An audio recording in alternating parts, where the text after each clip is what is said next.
Hello viewers, welcome to my channel, Second Math Hub, the solution to your math problems. We are still on trig, but we are looking at finding the trigonometric ratio of a given angle. This is our second question. I read, if cos P, so here the acute angle is P, if cos P is equal to 5 on 13, and again, the acute angle is located within the range of 0 degrees, so from 0 degrees to 90 degrees, meaning that angle P is located in the first quadrant. If you are forgetting about first quadrant, you can revisit the first video for question 1 under this subtopic. We did an introduction to the quadrants in trig.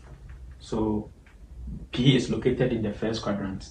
We have to find the value of A, 5 tan P minus 2 sin P, and then B, half cos P plus 3 on 4 sin P. So let's quickly provide solution to this. So what is the first thing we must do? The first thing we must do is to represent or draw our right angle triangle. So let's do that. Let's draw our right angle triangle.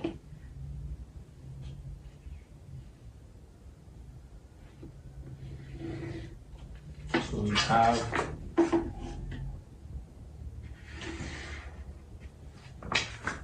so this angle here will measure 90 degrees. So let's label our right angle triangle. So we can label it as A, B, and then C. And let's indicate our acute angle. This time our acute angle is giving us P. Our acute angle is giving us P.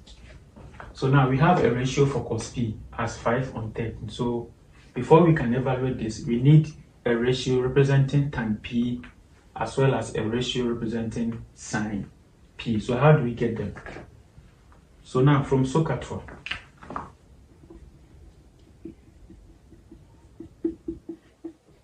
which of them relates to cos? SOHCAHTOA, which of them relates to cos? So obviously Ka relates to cos. And what does Ka says? Ka says that when you take the cos of the acute angle, in this case cos P, must be equal to the length of the adjacent. The length of the adjacent.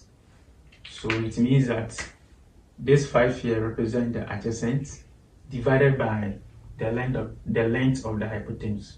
So 13 here represents our hypotenuse. So in our right angle triangle, triangle ABC, which side is the adjacent, which side is the hypotenuse? So now, line CB is the longest side. So because line CB is the longest side, line CB will represent the hypotenuse. Because we said that hypotenuse is the longest side. Again, it is the side facing the 90 degrees angle. Line AC will represent the opposite. Line AC represents the opposite. Simply because it is the side facing the acute angle. So line AC is the opposite. And then finally, the remaining side becomes our adjacent. So now, what should be the length of the adjacent? The length of the adjacent here is 5 units. So here, the whole of line AB will measure 5 units. And what is the length of the hypotenuse? It has been given as 13 units. So why don't we calculate the length of the opposite? So how do we do that? So from Pythagoras theorem,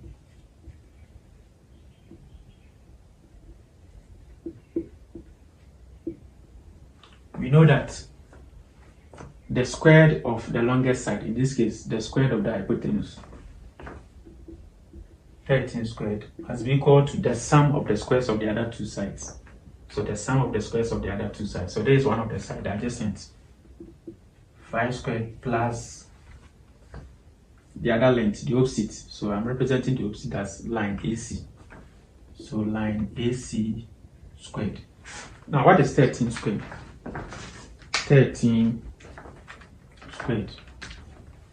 That is 169. And then 5 squared will give us 25 plus AC all squared. So let's group like terms.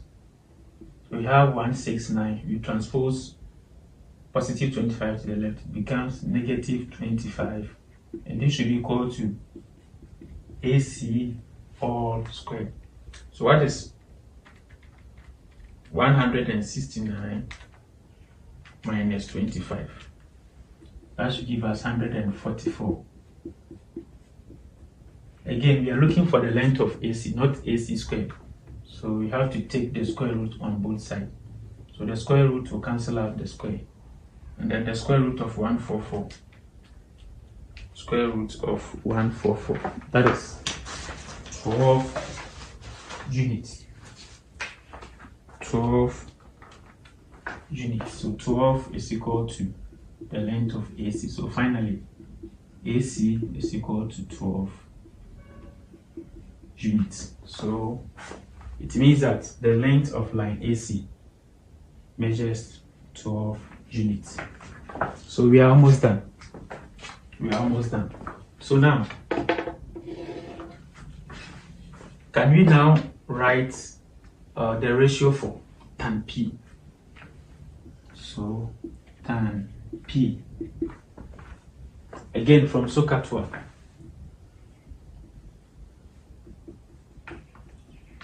Which of them relates to tan? So obviously that is TOA. And what does TOA says? TOA says that the tangent of the acute angle, in this case tan P, should be equal to the length of the opposite. What did we get for the opposite? The opposite we had 12 divided by the length of the adjacent. And the adjacent here is giving us 5. So now we know our tan P. Can we also get a ratio for sin P? We can do that. Sin P should be equal to, so from SOHCAHTOA, which of them also relates to sin P? So says that when we take the sine of P, this should be equal to the length of the opposite. We have our opposite here as 12 units divided by the length of the hypotenuse. Here, the length of the hypotenuse measures 13 units. So now we have our ratio for tan P, our ratio for sin P, and then in the question we're given the ratio for cos P. So we should be able to evaluate A and B. So starting with A.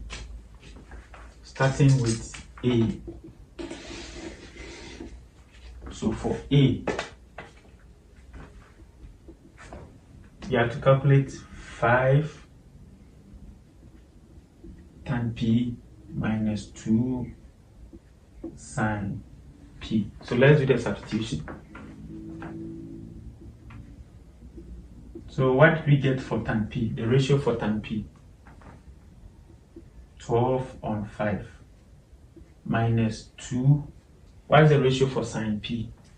Sin P, we had 12 on 13. So we can simplify. We can use our calculator. 5 multiplying 12 on 5 minus 2 multiplying 12 on 13. So this is giving me 132 on 13. And this can also be converted to mixed fraction as 10 whole number 2 on 30. So any of the answers is correct. You can go by the improper fraction, or you can also change your answer to mixed fraction. You are alright. And then B says that you have to evaluate half cos P plus 3/4 of sin P. So again, we just do the substitution. So we have half multiplying cos P. So cos P was giving us 5 on 13 plus 3 on 4 multiplying sine p. So sine p, we had 12 on 13. So we can use our calculator. 1 on 2 multiplying 5 on 13 plus 3 on 4 multiplying 12 on 13. This should give us 23 on 26. So we are done. This brings us to the end of today's episode. I hope you enjoyed the lesson. See you next time.